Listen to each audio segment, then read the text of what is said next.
جنازہ پڑھ لیا، گٹری اوپر سے لگا دی جنازے کی کفن کی، قبر بند ہوگی، آپ جو کچھ کرتے رہے پہنچتا نہیں۔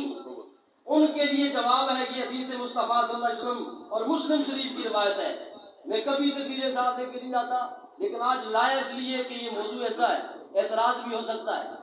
تو یا رسول اللہ فَهَلْ لَهَا أَجْرٌ أَن تَصَدَّقْتَ عَنْهَا، یا رسول اللہ صلی اللہ علیہ وسلم کیا ان کے لیے کوئی اجر ہے جو ان کو وہاں قبر میں پہنچے؟ حضور نبی رحمت صلی اللہ علیہ وسلم نے فرمایا قال نعم، جی ہاں، ایسا کام ہے جو آپ کریں اس کو وہاں قبر میں نفع دے۔ کون سا کام؟ کون سا کام؟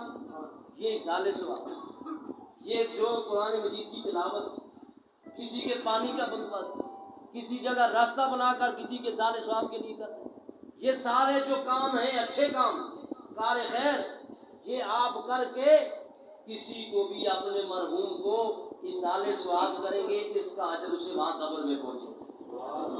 دوسری روایت سنیں، حضرت سعد بن عبادہ رضی اللہ تعالیٰ، مشہور روایت ہے، سب علماء تو سنتے سناتے ہیں، پڑھتے پڑھاتے ہیں، آپ نے بھی سن رکھی ہوگی۔ انہوں نے حضور علیہ الصلوۃ والسلام کی بارگاہ میں عرض کی، یا اللہ میری والدہ فوت ہو۔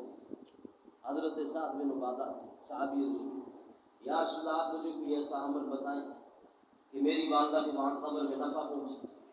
یا آج بھائی عمر نے، بھائی نوید نے، ان کے رہنما نے یہ جو مجلس سجائی ہے، یہ کار خیر ہے یا کوئی برا کام ہے؟ اس میں تلاوت قرآن پاک ہو رہی ہے، حضور کی نعت ہو رہی ہے، حضور کی حدیث بیان ہو رہی ہے، صلاۃ و سلام ہو رہا ہے، یہ بھی کار خیر ہے، اچھا کام ہے۔ یا رسول اللہ قال یا رسول اللہ صلی اللہ علیہ وسلم ان ام سعد ماتت فأي صدقۃ افضل، یا رسول اللہ صلی اللہ علیہ وسلم میری والدہ فوت ہو گئی ہے، کون سا صدقہ افضل ہے، کون سا ایسا کام سب سے اچھا ہے جو میں ان کے لیے کروں؟ اب نبی کریم صلی اللہ تعالی علیہ وسلم فرما رہے کیا کرنا ہے؟ فرمایا قال الماء، فرمایا پانی کا بندوبست کر۔ سبحان اللہ، کیونکہ اور تقریریں کرتے ہیں، ذوق ملتا ہے صاحب، یہ سادی باتیں سبق سنا رہا ہوں تو چلو سبحان اللہ آپ کہتے رہے، بات اچھی ہو رہی ہے، سمجھ آئے یا نہ آئے، بات ٹھیک ہی ہو رہی ہے، سبحان اللہ کہتے ہیں۔ فرمایا قال الماء، کیا بندوبست کر؟ پانی کا بندوبست کر۔ اب کیا ہے؟ فحفر بئرا، تو آپ نے ایک کنواں کھودا، کنویں کا اہتمام کیا، پانی کے کنویں کا۔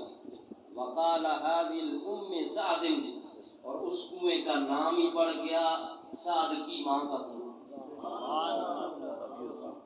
صحابیہ، اس سعد کی والدہ کا کنواں، صحابی رسول کی والدہ کا کنواں۔ اب وہاں سے پانی کون بھر رہا ہے؟ صحابہ، نبی کے یار، نبی کے ساتھ صحبت پانے والے پانی بھر رہے ہیں، روٹی پک رہی ہے، پانی پیا جا رہا ہے۔ ایک صحابی نے بھی کھڑے ہو کے کہا ایک ادھر شرک و بدعت تو نہیں ہو گیا؟ کیوں؟ ہم تو پانی پیتے ہیں اللہ کا، یہ تو پانی ہے سعد کی والدہ کی کنویں کا۔ کسی نے نہیں کہا۔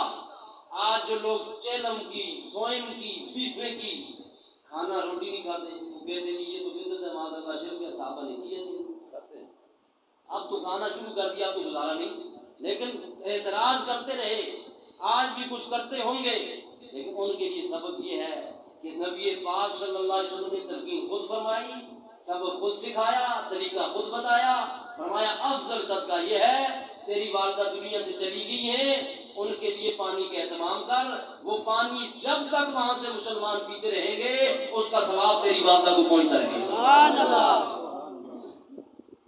اسی طرح میرے مصطفیٰ کریم صلی اللہ علیہ وسلم نے فرمایا جب والدین فوت ہو جائیں، والد یا والدہ یا دونوں فوت ہو جائیں، تو اس کے پیچھے رہنے والی اولاد پر فوت ہونے کے بعد بھی کچھ ان پر حقوق ہوتے ہیں۔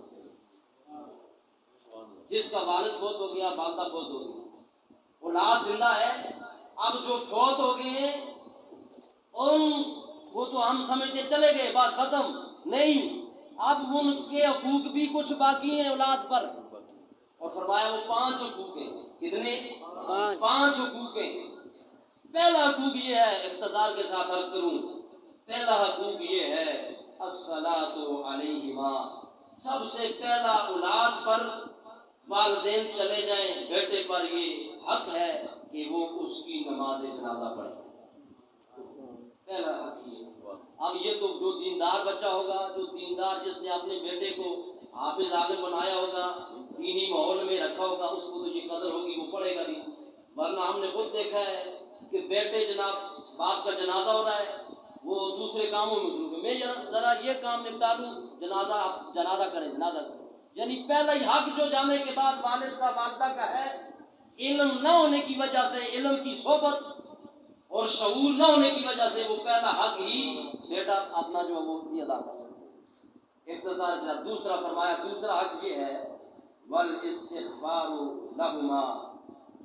ان کے دنیا سے جانے کے بعد بیٹا ساری زندگی جب تک زندہ ہے ان کے لیے استغفار کرتا رہے، دعائیں مغفرت کرتا رہے.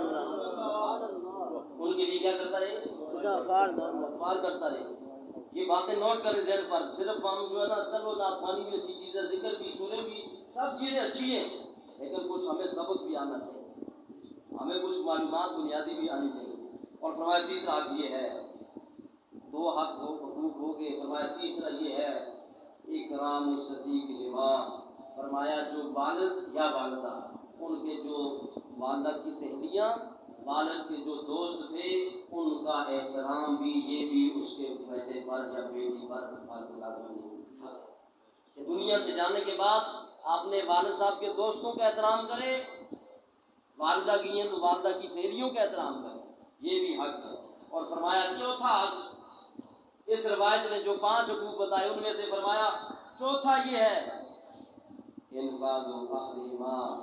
فرمایا جو والد یا والدہ دنیا سے چلے گئے، کسی کے ساتھ انہوں نے عہد کیا ہوا تھا، وعدہ کیا، آپ پر بیٹا گئے، بیٹی گئے، جی بس وہ تو چلے گئے، انہوں نے وعدہ کیا تھا، مجھے کیا پتا.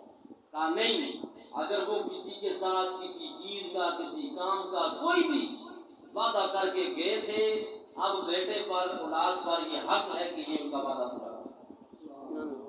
اور فرمایا پانچواں یہ ہے صلحۃ الرحم. فرمایا صلح رحمی کس کے ساتھ؟ ادب احترام، رشتہ قائم رکھنا اپنے چچوں کے ساتھ، اپنی پھپھو، اپنے خالہ، اپنے جتنے بھی رشتہ دار ہیں. فرمایا ان سب کے ساتھ رشتہ قائم رکھنا، صلح رحمی کرنا، یہ بھی اولاد پر جانے والے والدین کی طرف سے حق ہے. یہ کتنے حقوق ہوئے بھائی؟ 5. ایک روایت اور میں بات آ کے بالکل ختم کر دوں گا. نبی کریم صلی اللہ علیہ وسلم نے فرمایا جب بندہ مر جاتا ہے، کیونکہ محفل اشارے ثواب کی ہے، جب بندہ دنیا سے چلا جاتا ہے